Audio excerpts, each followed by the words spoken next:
Thank you very much, and welcome to the panel discussion of day 2 with the title, The Future of Work, Skills and Employability. I am Norrizan, your moderator for this session. And before anything, I think I will share with you a little bit more detail about our esteemed panelists. I am so overwhelmed to be amongst such established and esteemed panelists. So imagine the pressure and challenge that I'm having right now.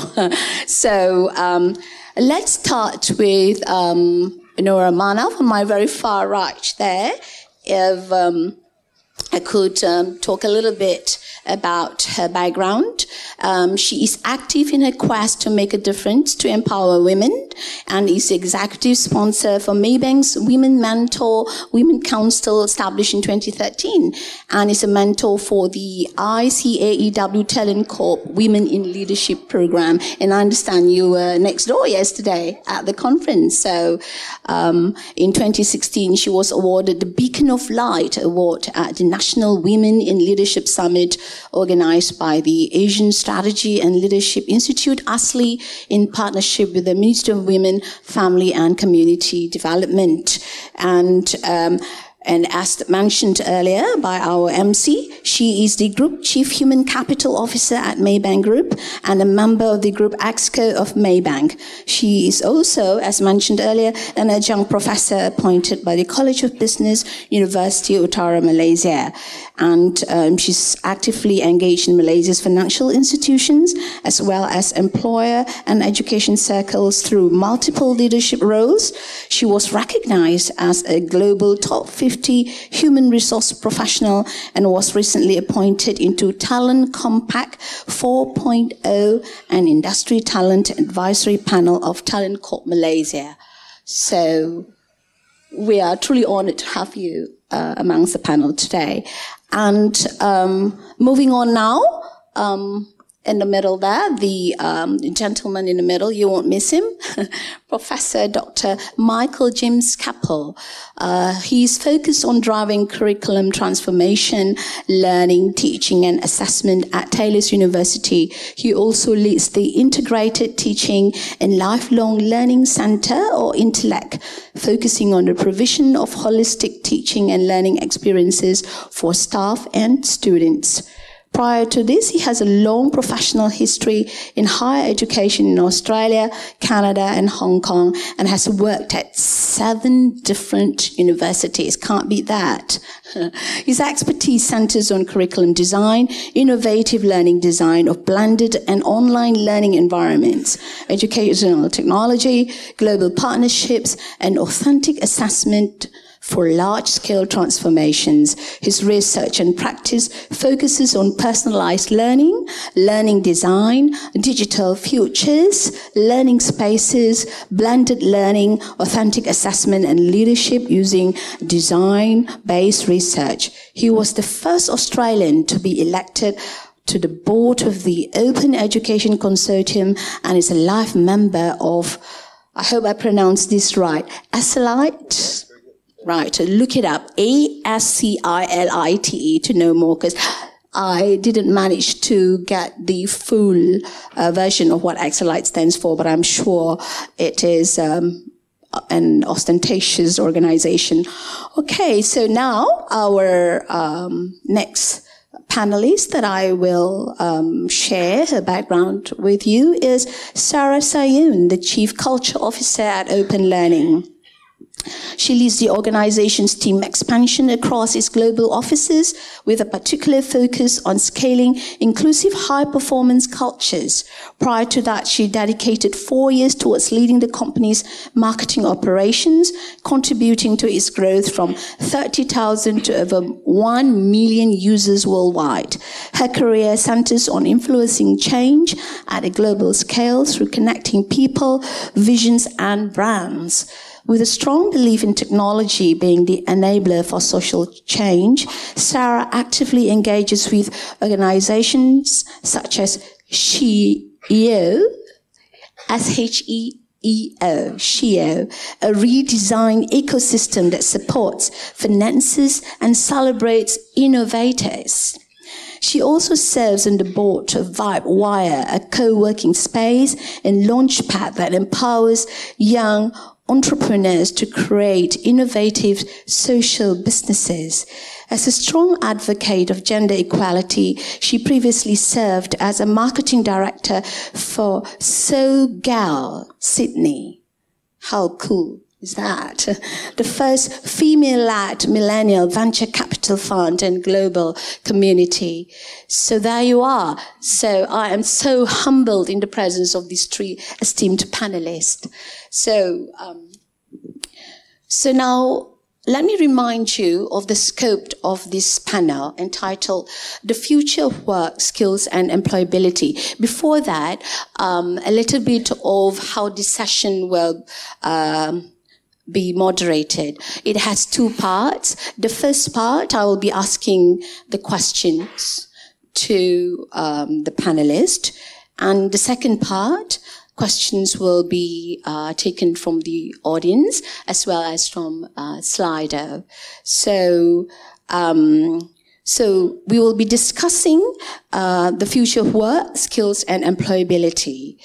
So in the cusp of the fourth industrial revolution, the future of work will require the workforce to adapt and learn skills in a fast-moving technological landscape. Those who are adept at lifelong learning, able to teach themselves and learn from each other, will be at an even greater advantage. This theme investigates the future of work, the role of social learning methodologies in the workplace, and contemporary strategies to improve industry alignment and employability at scale. We are experiencing incredibly rapid changes which require building the ability to adapt, thrive, and succeed. What exactly do these changes mean for students, employees, and organizations? How will these changes impact career advancement and retention in an ever-changing world? So, there are three objectives that we have identified. First, we hope to shed some light on the jobs that are likely to be in greater demand and what are not. And second, we hope to identify the types of skills and approaches required to succeed in the future. And third, how do we fulfill the workplace expectations of the future? What are the skills required in order for our graduates to remain relevant? So those are the three objectives. So let me begin now with a general question addressed to all of the three panelists. So the unprecedented nature of technology evolution, such as AI and mixed reality, which have been covered quite extensively yesterday, has given rise to the concerns over the uncertainty of required skills for the future. Some experts point to the need for an emphasis on STEM education, and others suggest human skills. There seems to be a divergent perspective on the skills that students need to be prepared with to make them future relevant. So what are the skills really that students need to be ready with? The more technical or STEM-oriented, or the more human-natured skills? What are the best ways for these skills to be developed prior to employment? What should the industry-university partnership look like moving forward? So I'll turn to the panelists now, and perhaps I should start with Nora. Nora, would you please to answer the question? Sure, thank you. I thought you were going to start with the gentleman first, for a change. Assalamu alaikum wa rahmatullahi wa barakatuh. And a very good morning. I think, firstly, I wish my crystal ball was clearer, and that it doesn't change every day.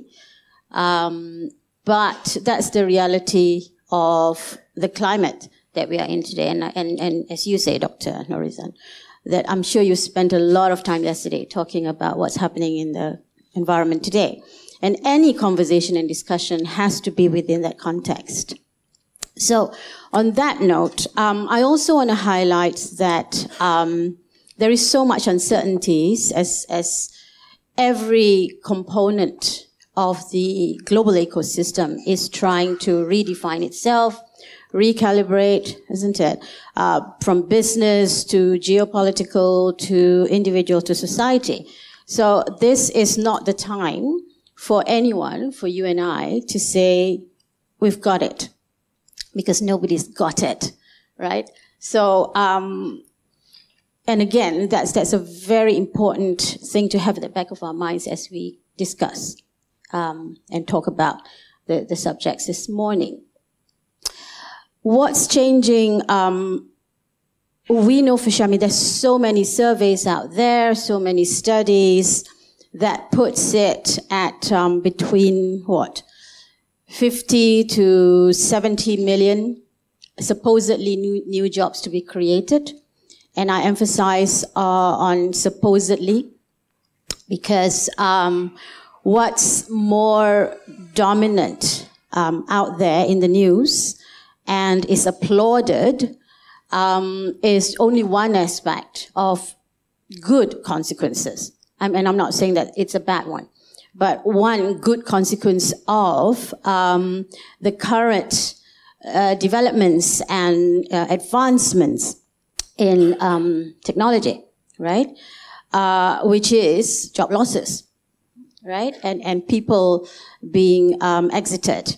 So every time there is an announcement in the media that 5,000 jobs, for example, I mean, this was, I think, Morgan Stanley a few months ago, 5,000 jobs will be cut in 2019, another 5,000 in 2020. Everybody's happy. Everybody as in investors, shareholders, analysts. Stock prices go up. So the reason why I'm talking about all of this is because nothing in this world, and you and I know that, except that in the current times of technological advancements and the second order consequences of the internet, these are amplified.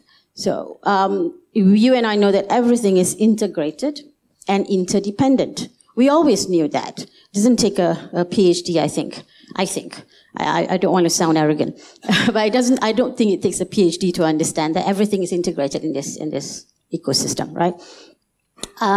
But you see, when that happens, the example I gave just now, when investors and analysts and shareholders look for headcount cuts as the answer to productivity improvement and a supposedly good consequence of automation and robotization, and share prices go up, then, you get rewarded for that, and therefore, that's what you do, right? Okay. So in the current times, there needs to be a different way of looking at things. It's, again, more amplified. It's not that it's new. And the criticality from every aspect, including timing, is exponential, if you like, yeah, and it's heavy in terms of the pressure. So, with all of that as context, I think it's very, very important to highlight that there are several implications. Let me go to the jobs first, yeah, in terms of how that's changing. Firstly, again, more of amplification rather than something new. Anything to do with replication and production, as in production of products or figures and statements. And these definitely are going away. It has gone away. So when I talk to, for example, I'm a chartered accountant by training, many of you know, I think, and I still maintain my memberships with the Malaysian Institute of Accountants, and I'm still active in ICAW. For a variety of reasons, I don't want to lose my what I invested in terms of my first degree, right? And it's, as a banker, as a risk manager, we are managing risks every day. So I'm managing my personal risk just in case I get fired, right? I can still practice. So I make sure that I'm still a member of MIA. So when I speak to, I was invited to speak to a hall full of young accountants. I asked them a simple question. I said, what do you spend most of your time on? They're working people, yeah? So they're in the workforce. And they said, yeah, well, we're preparing this, we're preparing that statement, management accountant, reports and so forth. And I said, so now give me a percentage in terms of how much of those deal with historical data, right? Versus something that's anticipative or predictive or requires judgment, right?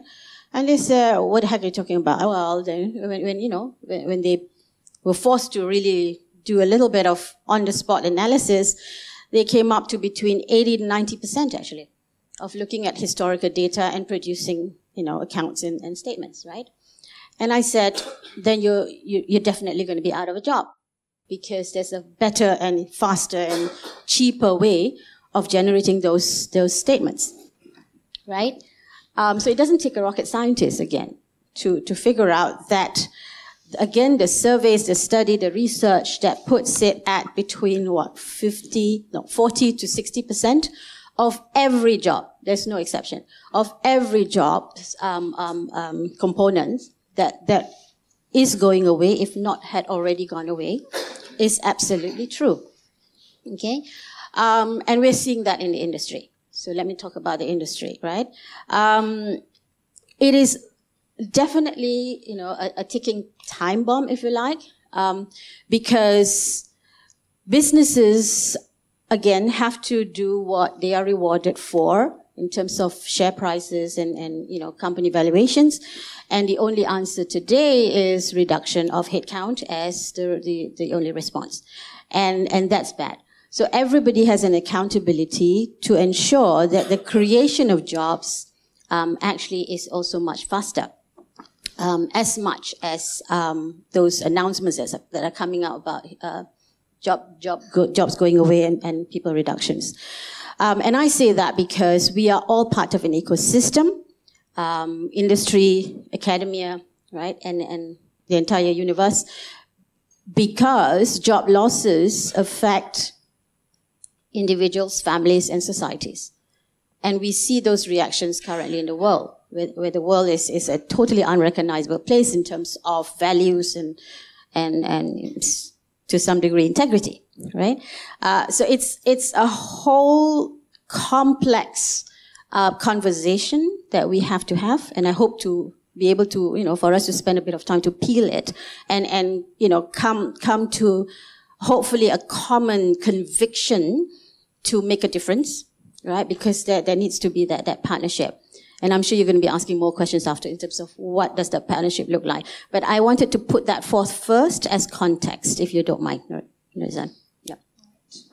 Thank you, Nora, for that context. So it is already happening as we speak. It's a ticking bomb, Michael. So how do education institutions respond to this ticking bomb and ensuring that it doesn't explode?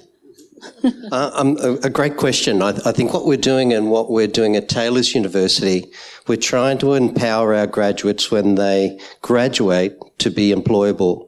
And we're very proud of Taylor's. It's ranked 4th in the world for their employability. So we're in our teaching and learning and curriculum, this is where we embed what we're doing.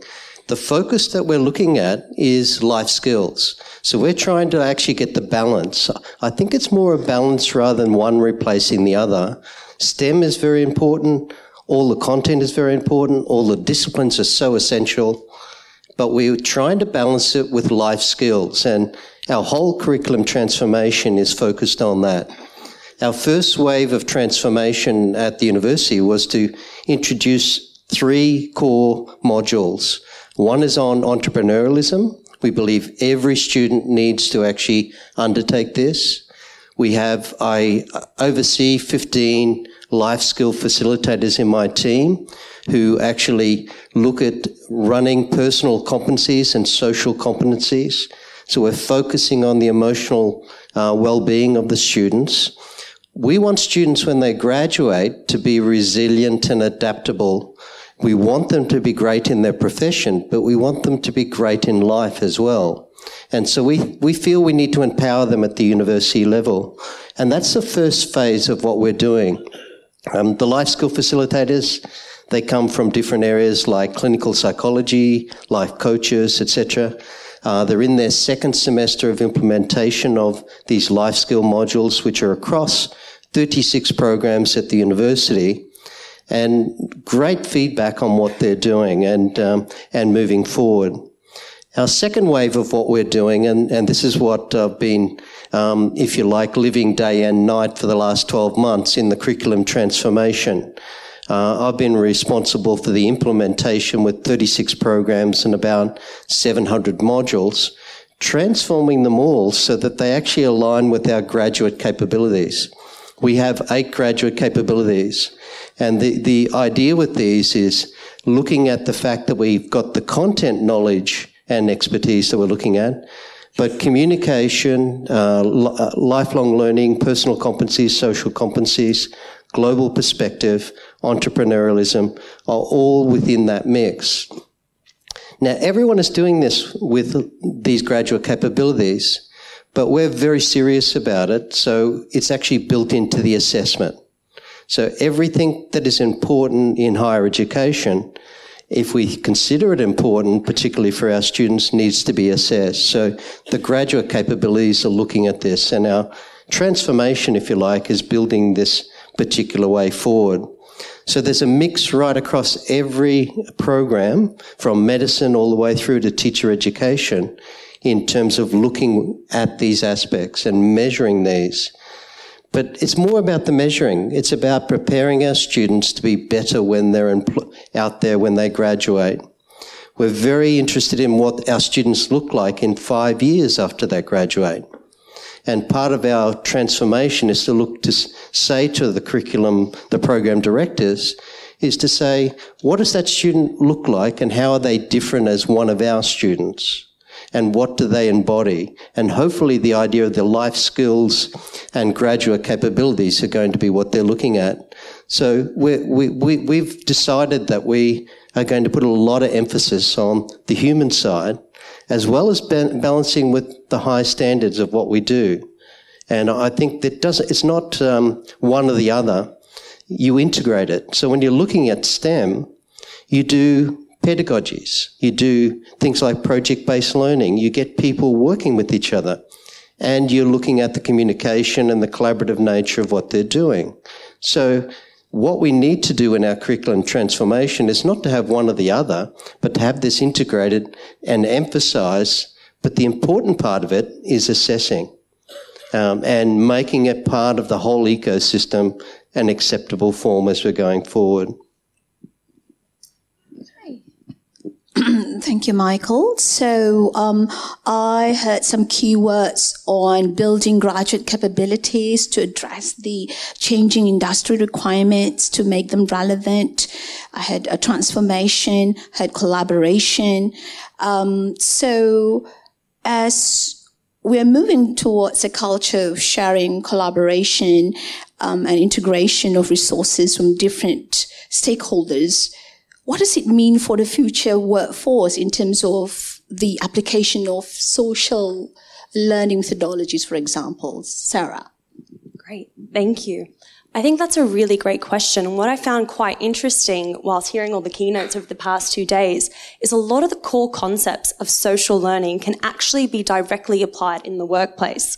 For example, when we look at a platform like OpenLearning that very much focuses on social learning, our 3 foundations are community, which links back to connectedness, student empowerment, and autonomy and empowerment as well. So, student-centered learning is what we focus on. So if we place that in a workplace context and we link it to collaboration and greater cultures of knowledge sharing, workplaces are learning to do exactly that, right? I'm getting a lot of nodding heads. So how we foster community is 2 ways. We foster it internally within our organizations. When we want to create more channels of knowledge sharing, we need to provide more lifelong learning opportunities. And with all this pressure for graduates to learn more life skills and all this pressure on educators to make sure they integrate greater life skills as part of their curriculum, I think we need to acknowledge a shared onus on workplaces where it's also on us to ensure that our teams and our employees are in environments where they can continue to learn on demand. Because similar to what Nora was saying, we can't predict the future. But what we have to do is make sure that our people are empowered to keep developing, to keep learning, and to feel as though they are part of a community that will support them, that will create safe environments where they have the ability to fail, but fail fast. Learn fast. How can you improve on something that you might have been able to do better? And to do that, we need to look at flattening some hierarchies, We need to look at shifting the power dynamic so it doesn't come from the top down, but it very much comes from within. People feel they are in empowered positions to make decisions, to take some slight risks, to be able to learn without this fear of failure or this fear of judgment. And that very much links to what we're trying to do when we talk about student empowerment and when we talk about greater autonomy. And when we look at things like student-centric, well, that's what workplaces are doing. We're becoming more employee-centric, There's these really interesting research and reports that's come out that says millennials now will actually rank their work environment greater than financial benefits they receive because they are more interested in being part of purpose-led companies versus profit-led companies. And as employers, we need to think about, well, what's the employer brand we're trying to build? What is our company purpose? What is our why? And how can we continue to connect with people when we talk about our why? Why would people want to join our organization and want to help us deliver our goals and deliver our objectives? And to do that, you need to keep them connected with your vision, which we mentioned earlier. And you need to keep your brand very much aligned with your vision and aligned with your values and make sure you're projecting that correctly. So I think all those things kind of add together and they link back to this need for life skills. When we look at the latest World Economic Forum report, 10 out of the 16 skills listed were soft skills. The focus was communication, critical thinking, problem thinking, being able to make effective decisions. And that's what we really need to focus on. And you focus on that by the workplaces you build, the sort of learning cultures you have, the types of environments you put in place, and the sorts of people you want to attract to connect with your purpose and connect with your vision. Thanks. Thank you, Sarah. That is a very good point that you made on the millennials' inclination towards purpose-led organization, and that seems like millennials and digital natives, for that matter, are developing these values that are very much into building a more human-centered kind of environment in the workplace, and that's a very interesting development. And I think that ties in very well with Nora's last point on values and integrity. So on that note, I would like to ask you, Nora, how do we enculture these values to enable people to thrive in a changing workplace where digital natives and millennials will make up the bulk of the employees? So if they do truly value or are moving towards this value, how do we then ensure that there's that lifelong learning culture towards ensuring that it is embedded in the workplace and that they are ready to be an effective employee? So your views. I have to say, don't give up on me. Because I seem to want to twist your question to... That's okay. Because I want to check one thing about the participants. My understanding is, let's say about 80% of you at least are from the academia. Am I wrong? Raise your hands if you're from the academic. Yeah. Okay. All okay. right. Yeah. So I want to make sure that I'm speaking to you as well, right? I think that's important. Now, firstly, before I try to answer that from my angle, I just want to make sure that we all are again on the same page. That I I have to apologize, but I react every time someone talks about generational stuff. Okay? I understand, yes, those are there, and those are useful references. But please don't stereotype. I think that's so important. Okay? After all, the internet is 28 years old. It is, yeah? And if you and I are not already behaving the way that supposed millennials and digital natives are behaving, then we've been living under a rock or something, right? Or in a cave, right? So, and whatever that the millennials are supposedly wanting, I want to. And I'm definitely not a millennial, right? I want to be rewarded immediately. I want to be recognized immediately. I want to be able to do what I want to do. I want to work with an organization that has a clear purpose that's aligned to my value system. So I'm no different. So I think we need to be sure that we don't go around preaching that you're this generation, therefore you're like this. Okay? I think that's so important. Now, so from your question, there are two aspects that I want to deal with. One, in terms of content. Well, before I do that, again, please know that when we hire, we as in Maybank, and when I first joined Maybank, that was one of the first few policies that I put in. Okay, just so you have an idea. Firstly, I banned, if you like, any requirement for a particular CGPA. Because nobody could answer me. What's the difference between a 3.4 and a 3.2? Okay? If we set it at 3.4, right?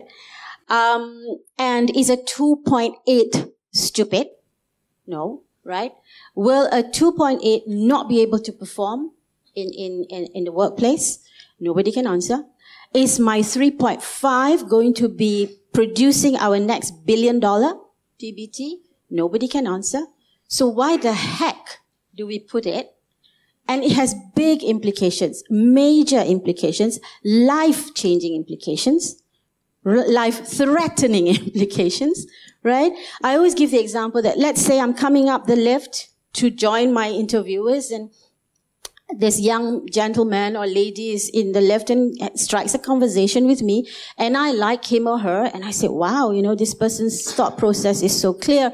And I go up and I find out that the person's name is Sally, let's say, and I say to my recruiter, make sure Sally, comes into the final phase or something to that effect.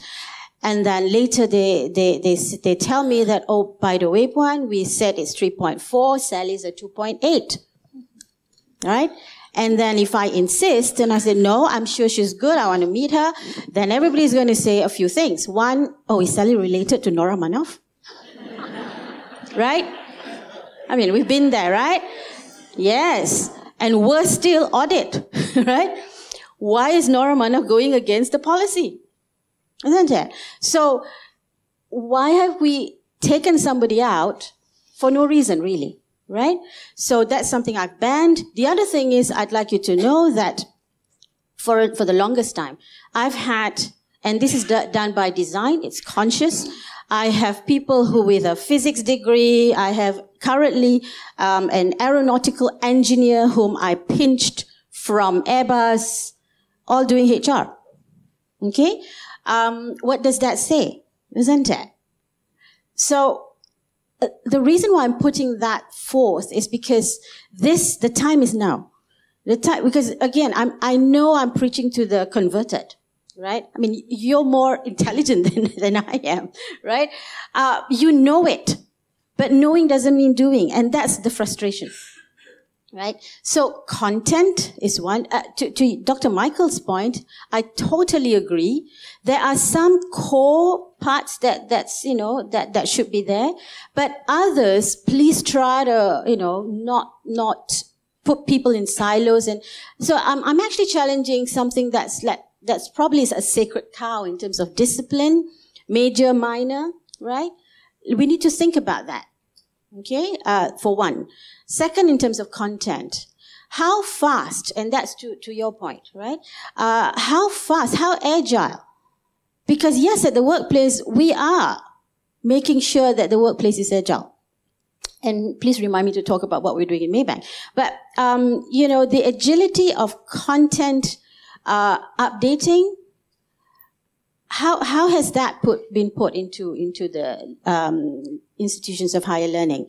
Because when I spoke to a group of PhD students recently, well, not recently, a few months ago, and I asked them, what did you cover this morning? Because I met them at about 11 a.m., right? And they told me what they were discussing, and I said, what the heck?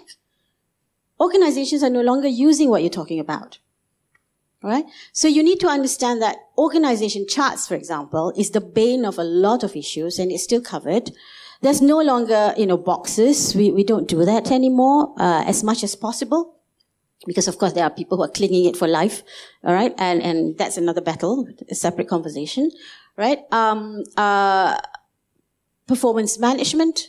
For the longest time, I was guilty too, right? I was teaching people to do performance evaluations, and we applaud when we go from annual to twice a year, and then, more applause when we do it 4 times a year. We've thrown that away. Maybank is one of those companies. Few years ago, we said, no, feedback is immediate. That's respect, right? You don't compile information on someone, right? If Michael is my manager, and he's been compiling input on me and, quarterly review, 3 months later, he says, you know what, Nora? Let me see my notes. This is April, right? You did this in January, and that was not a very good thing that you did. I will never trust Michael again, right? Because between January and April, we've been going for lunch and tea, we've had many meetings, and he never once talked about it. Oh my God, right? But that's what we've been teaching people for centuries, not decades, right?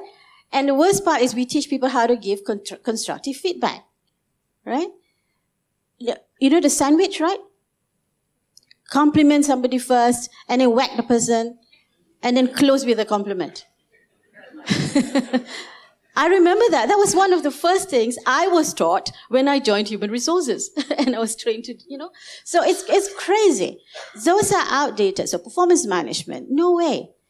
And I just got back from Harvard, AMP Harvard, right? And we had Kaplan, Dr. Kaplan himself, come talk to us about his balanced scorecard. Not BS, but BSC, right? And I asked him, I said, Dr. Kaplan, what is your view in terms of how people are implementing the balanced scorecard today? And I kid you not, he said, you know what? If I could turn back time, I would probably not release the book. Because everybody's misusing the BSC. It was never meant for performance measures that are 12-month in nature. It destroys the organization. It's supposed to be a strategic measure. But check any company. Go audit now during break. All organizations have set the year's target in their BSC, which is actually destroying value. Okay, and causing a lot of issues. So content, so one is, the discipline, the major, how do we mix that up, all right? Because yes, STEM is not it. Neither is human sciences just on its own, all right? But as the most learned, if you like, of the learneds, right? As Einstein said, and I want to quote him, he said, most people say that it is the intellect which makes a great scientist. They are wrong. It is character. There you go, right? He said it. I'm sure there's many different views on what he said, but let's take it, at face value.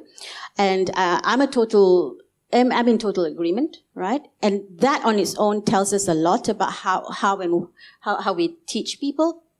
And thirdly, I wanted to talk about something that's already out there, even if it's, so we don't have to think about anything new. For the lack of anything better, just use 70-20-10.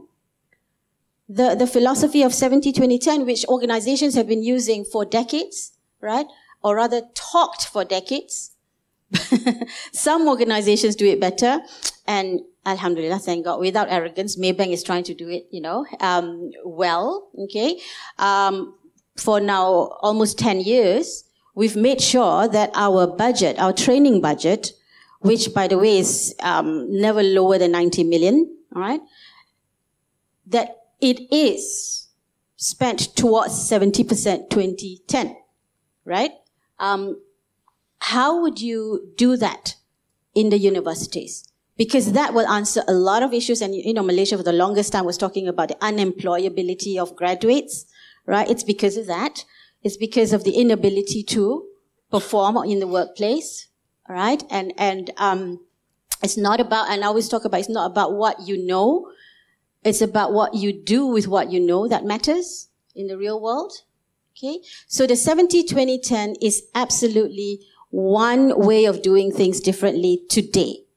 Now, on that note, in terms of Maybank, we discovered that many years ago, we had people who had, who were certified credit professionals. They have certificates that fills the four walls of their office, and yet they were producing very poor credit papers. Okay, so we had to totally transform how they were trained, what they were taught. And our latest transformation is that I have told my team, and another thing that I've banned, right? Do not do entry-level credit, because if I Googled credit decisions and I tested that, everything that comes out is everything that we cover in an introduction to credit skills, credit decisions. Okay? And a person can get all that information within a few minutes, if not seconds. Right? Why do we take them into a class for 3-4 days to just give them that information? Right? So think of a different way of how to flush all of that information, guide them in terms of how they what to do with all that information. And when they come in to a face-to-face, what you do is actually clinics or case studies to accelerate the application of that information and knowledge that they've gotten, right?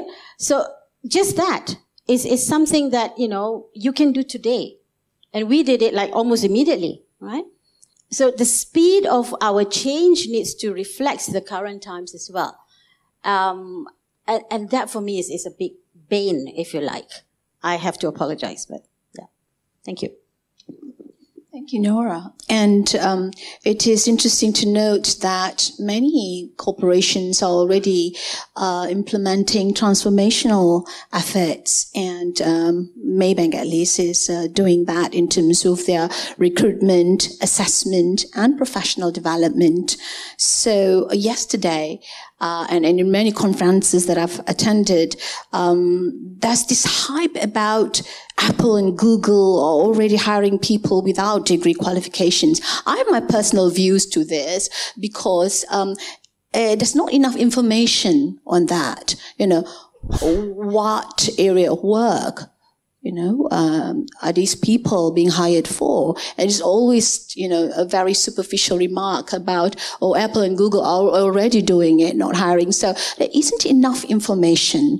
So, Michael, in that light, and also in relation to what Nora just talked about in terms of the transformation that's already ongoing at Maybank, how then we make sure that someone is successful tomorrow? Is it the ability to adapt, adopt, and apply as opposed to sticking to their in-depth specialization, given that, we have heard that Apple and Google are already not hiring? I understand that there's little information there, but it is being talked about. It is happening. So what are your thoughts in terms of this? I think in some ways it comes back to the idea of we're trying to empower students and people to graduate and to be functioning in society. And so some of the companies who are hiring in this way are picking the gems using other criteria. And I think this is an important thing to look at, that we spoke about grade point average here. And I believe that we've got it wrong there. It's only one parameter. We need to have students who are well balanced, have the communication skills, have the lifelong learning skills, who can work with other people, who can actually solve problems that we can't solve at the moment. And so I think it's very complex in terms of that. So in terms of judging these potential employees, different parameters.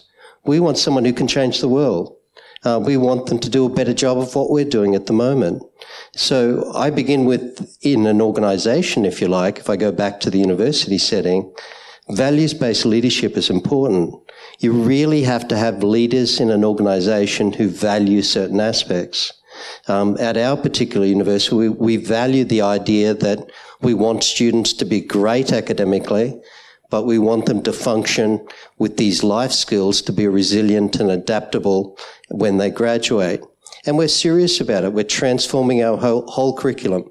I've just spent 30 days of training working with 300 staff at the university in program constructive alignment and module constructive alignment. So I'm very hands-on as well as conceptual. We've looked at the idea that it's not just assessment. If something's important, we assess it, but we look at authentic assessment. We want students to solve problems. We want them to be involved in projects. We want them to look at cases. We want them to be in studios. And so the whole idea of authentic assessment has to permeate through, because we're actually preparing them for the real world. Now, the rule of thumb for me is we want them to do a better job of solving these problems than we're doing now. We want them to solve problems we can't solve now. Now, to do that, we've got to change how we teach them. And teaching them is getting them involved in real-world projects. I was at a recent conference in Singapore, EduTech Singapore. It was about 3,000 people.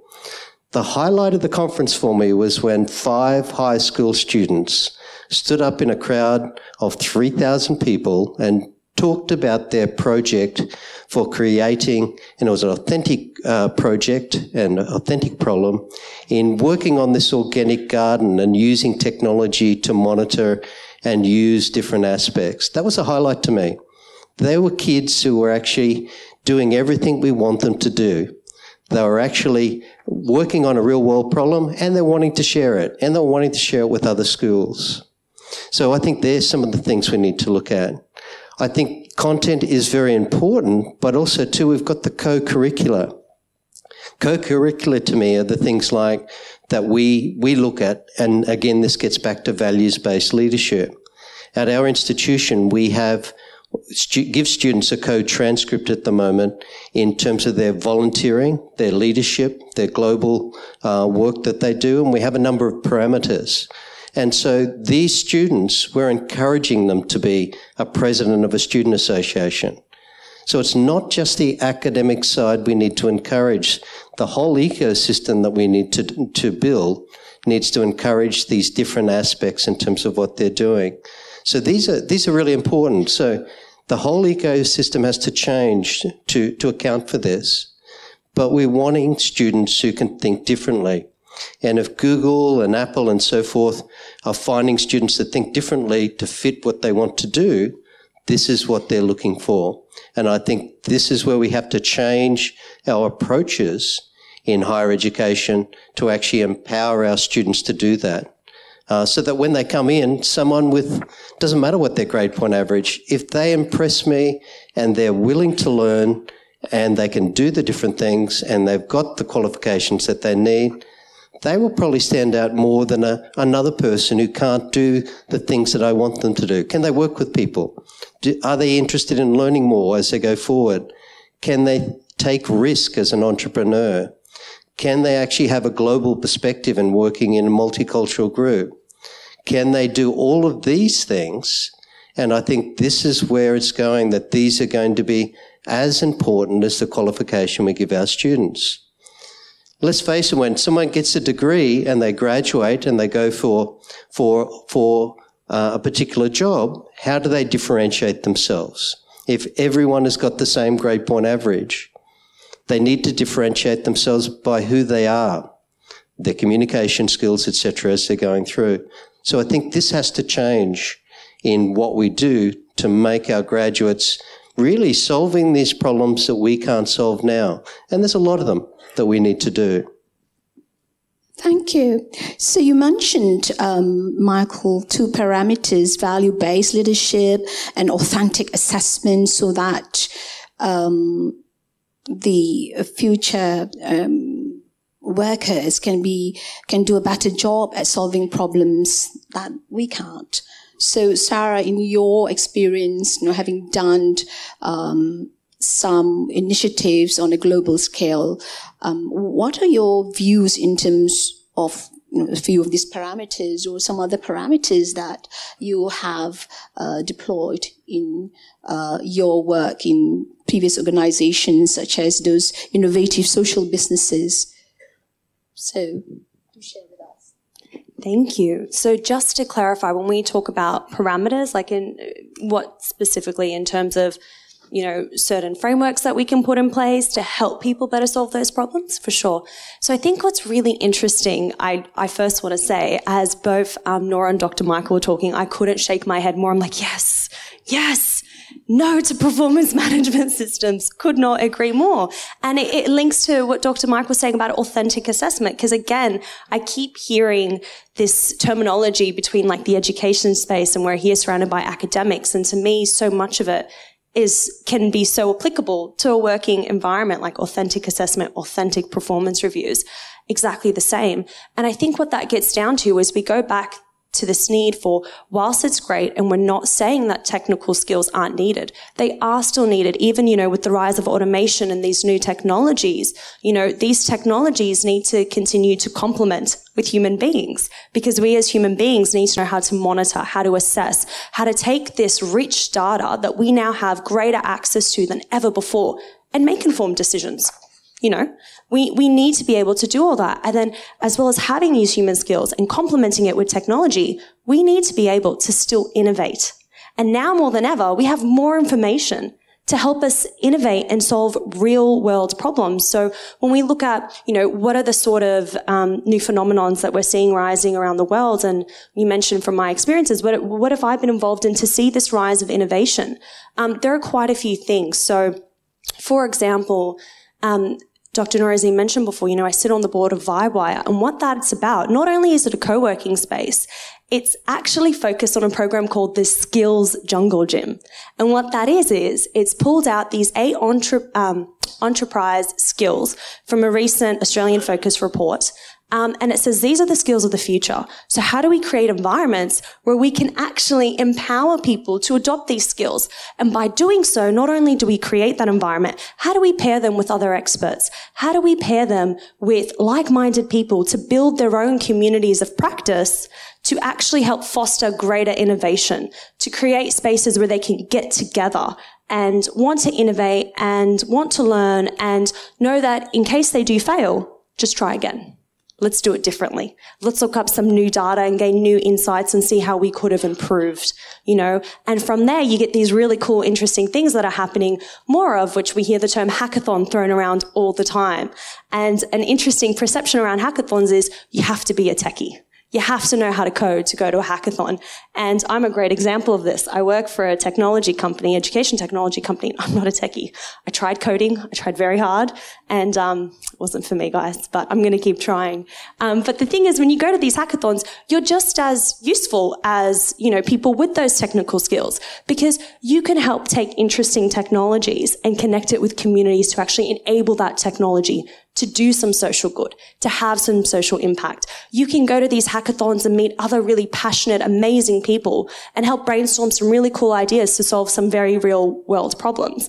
And that ability to critically think, to problem solve, to communicate is just as powerful.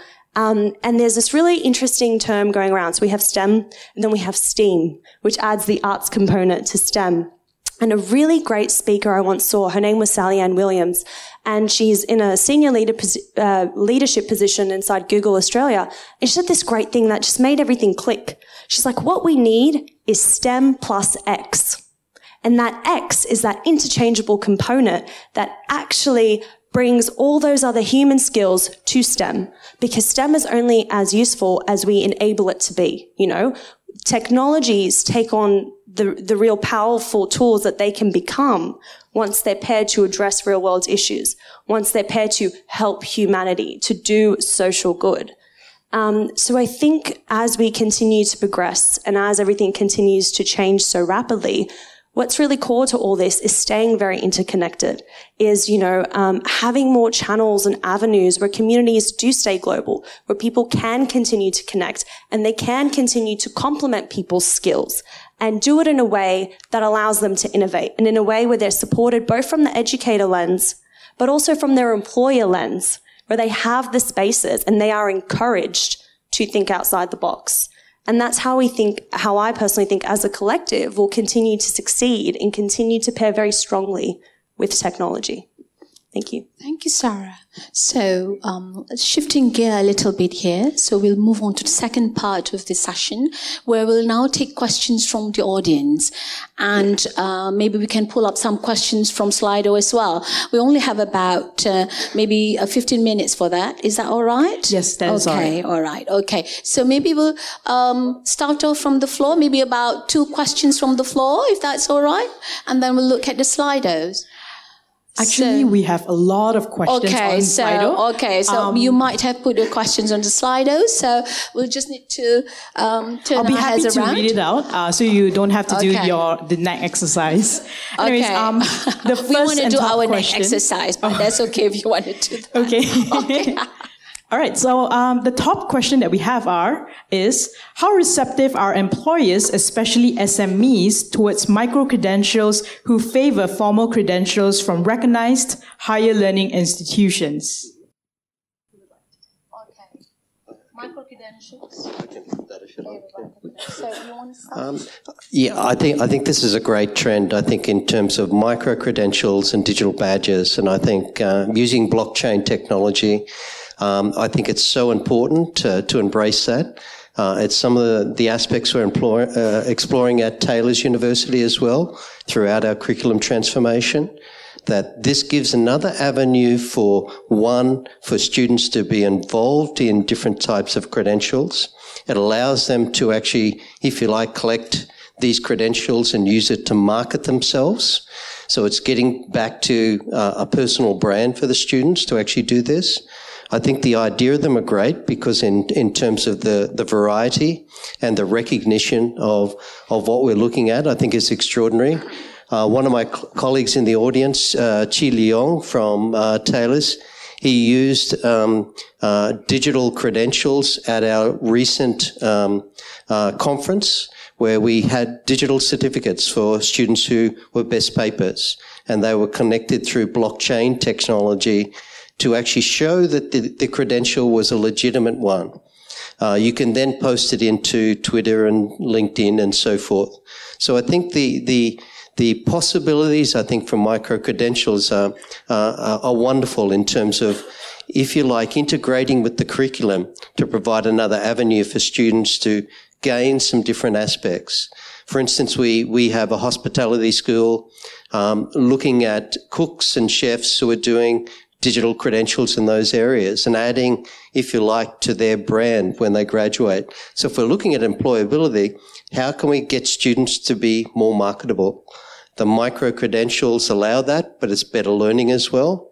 But also, too, there's a move, as we heard from our keynote speaker this morning, about degrees being blockchain technology, making sure that we have the credibility that we have there.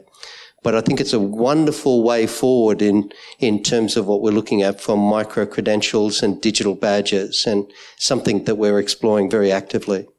Good. Nora? Can I add to that? I think it's, again, I have to repeat what I said earlier. The time is really now. Because for one thing, SMEs, it should be easier, right? Much easier, actually, to change very, very quickly to accepting micro qualifications and credentials. But also, every component, like I mentioned, in the ecosystem is already talking about the same thing. Almost similar in terms of, overlapping topics and problems that we're looking at. You mentioned that I was here yesterday in the Life at Work event, and we talked about it as well. And the majority of the participants, I think, came from SMEs. So, but let's not lose sight of the means to an end. We keep talking about the means, right? As a business, SMEs are business-oriented, profit-oriented organizations, right? If there is evidence, and we have to build the evidence, right? For every student, or for every person, for every individual, in terms of what can they do and what have they done, right? If I own the business, I don't care what qualifications you've got. Show me what you can do, right? So let's not forget that. And that's what we talked about just now in terms of how do we assess and what do we do, how do we approach. But we might lose ourselves in that vicious spiral, if you like, but talking about how, right? It's the what as well, the outcome at the end. Thank you.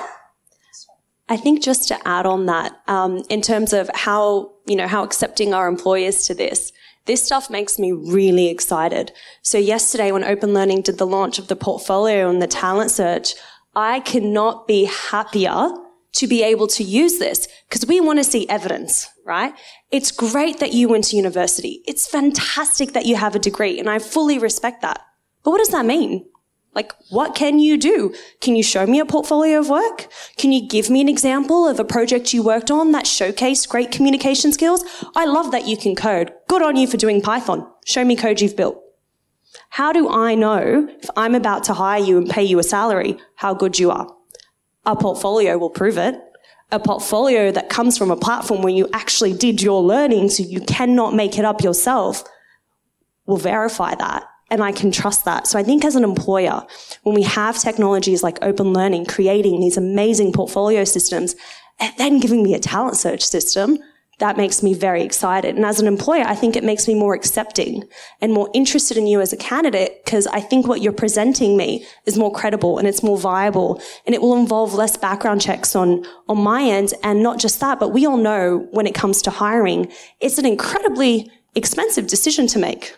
Right? Like, Nora, you would know this. It's so expensive. If you get it wrong, not only will it cost you a certain amount of salary that, you probably didn't need to spend, but the cultural implications of having a poor hire in your business and the certain dynamics and communication breakdowns that can lead to, that's so expensive and that's very difficult to measure, but you know it happens. So the more evidence you have from graduates, the more of a portfolio that they can show you, an involvement that they show you beyond their university years. How proactive were you? You claim you have initiative. Well, what groups did you join? What communities are you part of? What have you gone out of your way to do because you are so passionate about something and you so strongly believe in something that you chose to volunteer and actually make a difference? And as an employer, these things are highly appealing, and that's actually what's going to make you so competitive against other candidates. Okay, so some of the questions I think we have already discussed, and I think I am keen on the third question because this has been a trend, and I don't know, Nora, if this is still the trend and will be. It seems like the employer expects to hire a fresh grad that possesses everything under the sun, including prior experience. What does employer really want? Will prior experience still be required? Shall I say, why not? We want it all. Okay.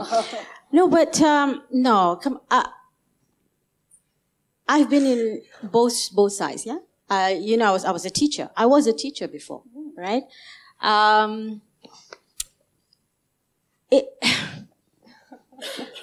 That's what we've been talking about just now. How do we get people to have body of evidence during, studies, while they're pursuing their education. And this is not new. I was actually lecturing some papers in the AAT, the Association of Accounting Technicians, UK, right? Several careers ago. Okay?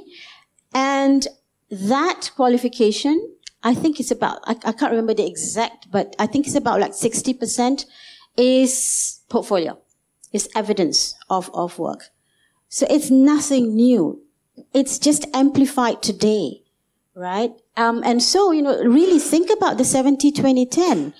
Why is it that organizations and businesses have been, urged to channel their training funds into meeting that proven model, and yet for education it's not? So I would flip it back and say, yes, we want it all, and it's not impossible. And that's what millennials are supposed to want, isn't it? They want to be able to make a difference every time, every hour of the day, right? Millennials in this room? Oh, yeah, there you go. Right? But so do I, by the way. Okay. So, yeah, and that's one of our secret sauce, if you like. Maybank, our retention rate so far, okay, alhamdulillah, thank God, for millennials, for under 35s, under 35s, because millennials also age, they don't, okay. I stay young forever. Yeah, exactly, just like the internet is not new. Is above 86%, the last time I checked. Okay? So they stay with us. Why? Because initially we had to ring fence them. Because there's so many naughty, cheeky people like, from my generation who loves to bully. Okay? And loves to say, I did it the hard way, you have to go through the hard way. Right? So we had to ring fence them. Many of them became managers within 3 years. They led projects after 12 months because they wanted to make a difference, and they could not if they just being asked around to do photocopies and do the initial, analysis. So there are ways to do it, and we are proving it already in organizations. So my request, my plea is for us to actually take some actions. Now, I started by saying we don't know what we don't know. I don't profess to know everything, but at least I can say I try, right? And yes, part of I said I wanted to talk about Future Ready in Maybank. We have launched our Future Ready program, which is about, yes, I took Python, for example, Yep. So we took our our executive committee went to Python classes. Not that we want to code, as you mentioned, Sarah, right? But so we understand what makes it tick, and then we went through a program with, conducted by Dr. Phil Parker of INSEAD, which is co-designed by us. It's called Artificial Intelligence and Digital Transformation Leadership. So it's learning how to lead within that kind of this kind of environment.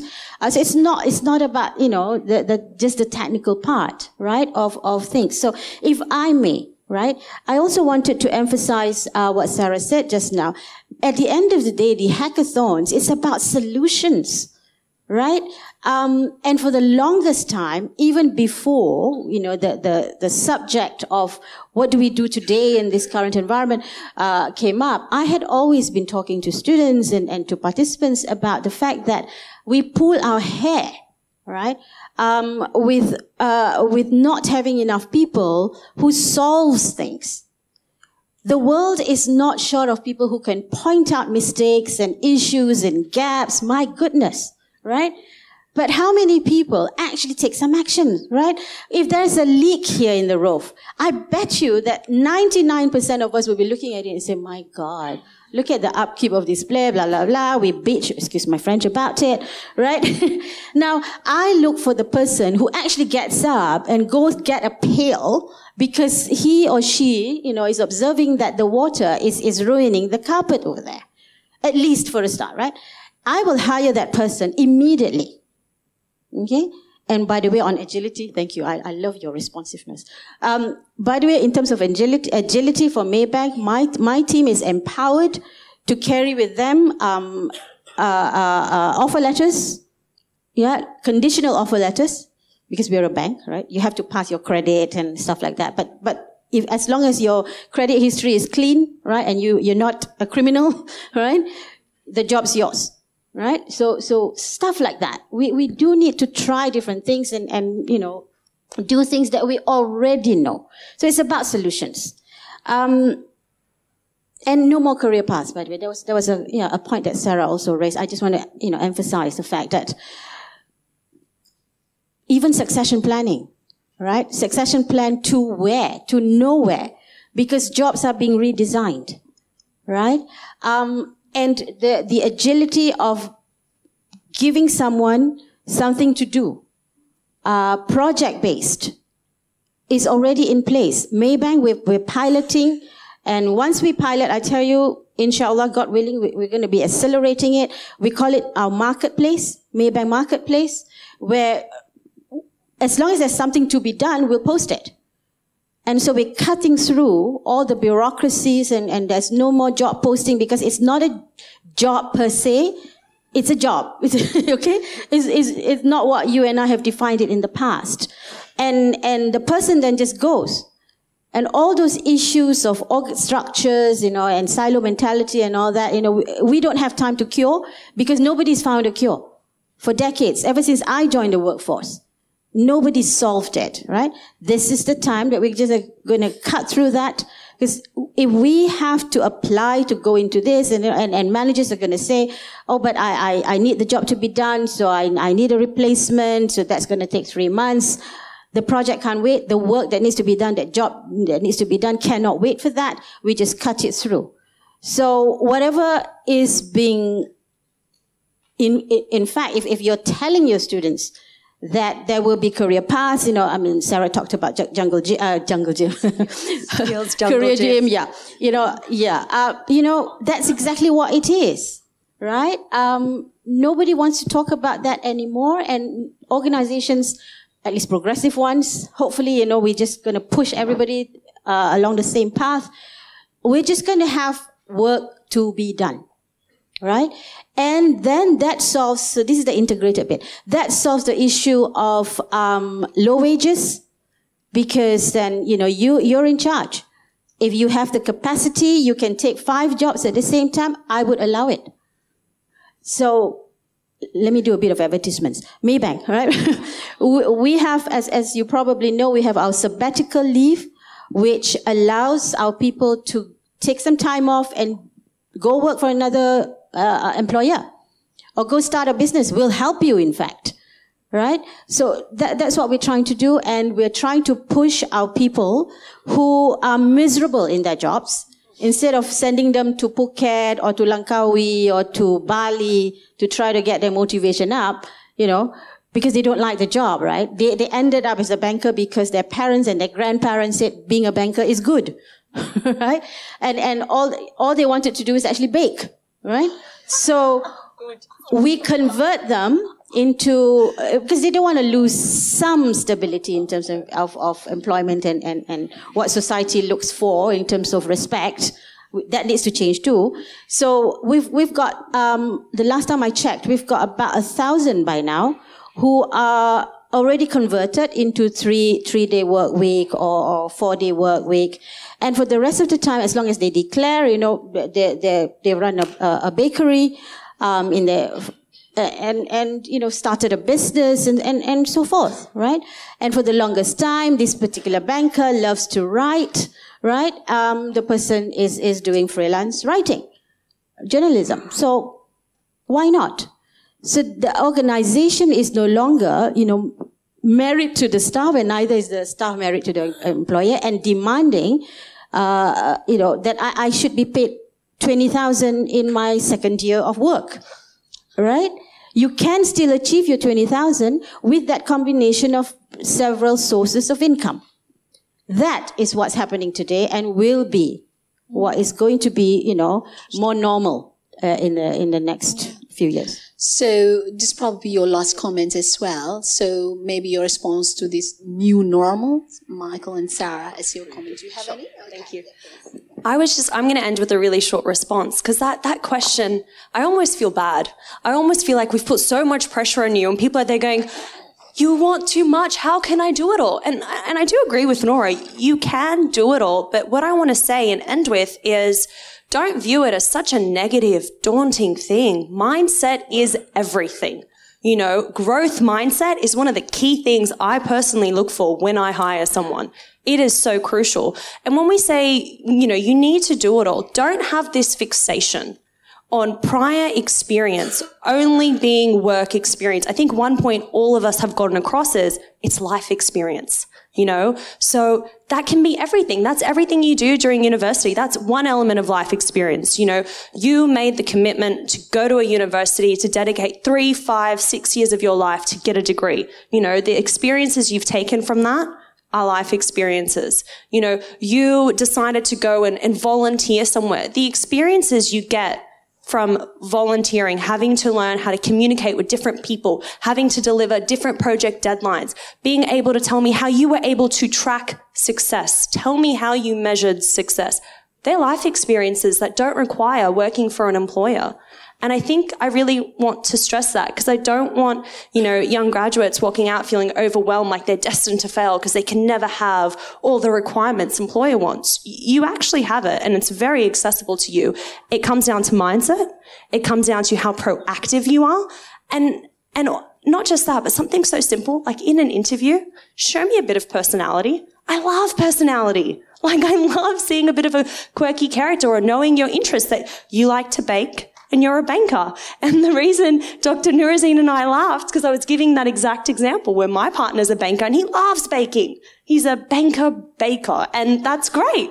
And it's such an edge, because, you know, you look at bankers and they're so serious, and people love knowing that he bakes. You know, it's very unexpected. And that's a great way to break the ice. That's a great way to learn who they are as a person beyond a job title, beyond a qualification.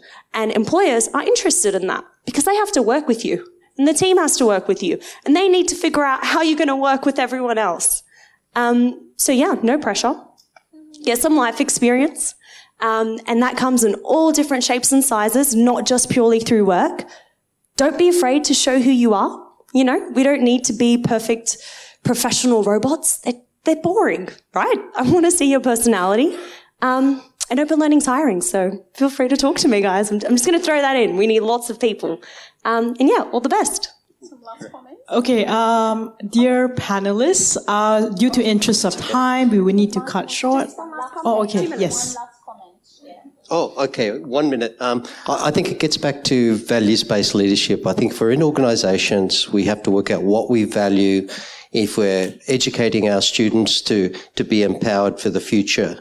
And I think that's so important. And as I was saying, the focus that we've had is we believe there needs to be a balance between the content side, the discipline side, the life skills side, but also to the co-curricular side, to actually create well-rounded graduates that can actually hit the ground running and adapt and be resilient. And be resilient in that they can cope with failure, get back up and keep going. So I'll finish with that if you like. Thank you. Let's give the panelists a big round of applause. Thank you. So we certainly have a conviction, Nora, but we need to translate that conviction into action. So I hand this floor over to the MC, and thank you all for your audience.